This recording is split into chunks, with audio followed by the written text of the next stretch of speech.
अस्सलाम वालेकुम जी, तो की हाल है? ठीक ठाक। मैं आपका मेज़बान अनसली तैयार करने ब्लॉग स्टार भाई जान। आज जरा ना भाई साहब मेरे भुख लगी हुई है तो अम्मा को पैसे मंगे ने, अम्मा भी नहीं दिते तो भुख बड़ी शदीद लगी हुई है। अगे जने ना खाना खादा भी है पर जरा ना इस टाइम बस हो जाती बंदे दी खाना बुरा पकाई तो गल। हाँ बुरा तुसी बकाया तो मैनू दियो, मैं खाना है।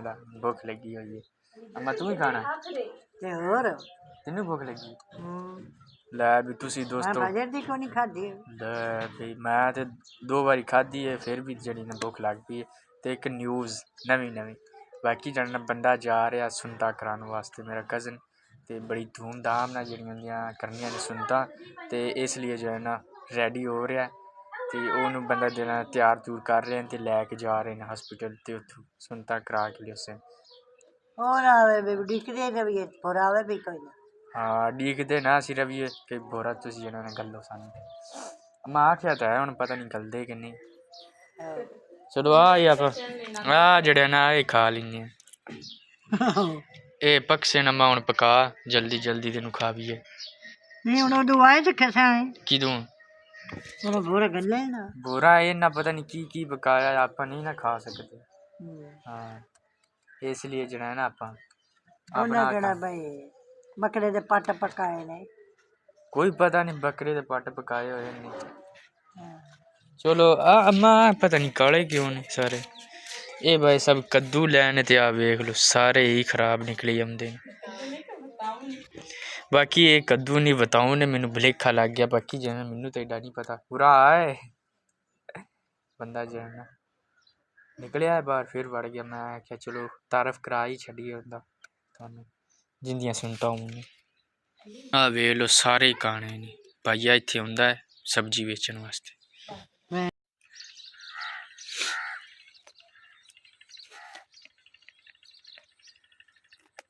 पैसा इत्थे जी अनार लगे हुए हैं ते किसे पट पुट लेने। एक पक्का तो खलोता है, ओ पक्का तो खलोता है एक।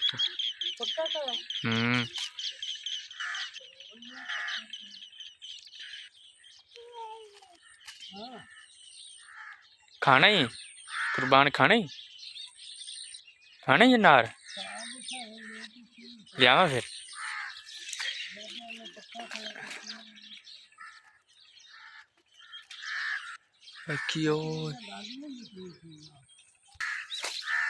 सब बड़ी मुश्किल ही अनार लवन वास्ते में आ चुके हैं अनार हो अनार हो अनार मांगू मांगू एक अनार देख लो भाई साहब मेरी किस्मत बेची है नारा।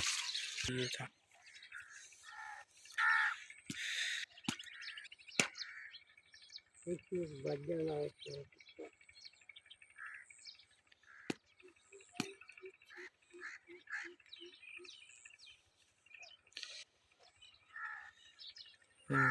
थ्रोड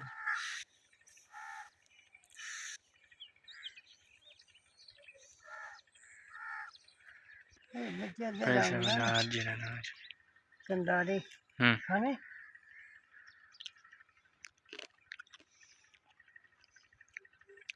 मिठास तो है थोड़ी खा भी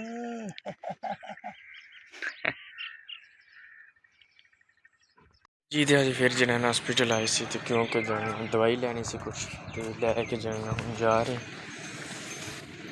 स्कूटर साडा लाइसेंस जने वो टुट गया तो हम जने जी तो मैं जने शहर वो आया होया तो लैन लगा जूस।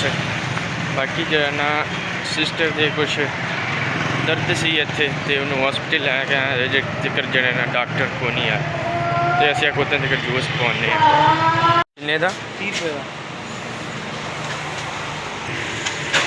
दे दिया तो हूँ जने तियां का छोटा जूस वेख लो तो हॉस्पिटल जाने जी तो पानी पीने इतों ठंडा ठा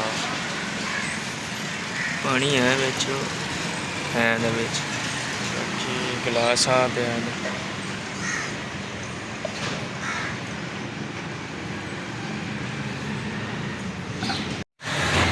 बाकी हम सुबह जाना पानी बस पीता सुबह तो निकले हुए हैं पहले मंडी गए उतों फिर इत्थे आए इत्थे डॉक्टर कोई नहीं तो उत्थे उन्हें कहा कि तुम इनू जाना ना शहर लै जाओ चलो ठीक है तो हूँ जाने इतने आन के बैठे 11-12 बजे डॉक्टर आने तो पखे भी चल पे तो बाकी वीडियो चंगी लगे शेयर तो लाइक और सब्सक्राइब जरूर करना तो गाँव में याद रखना।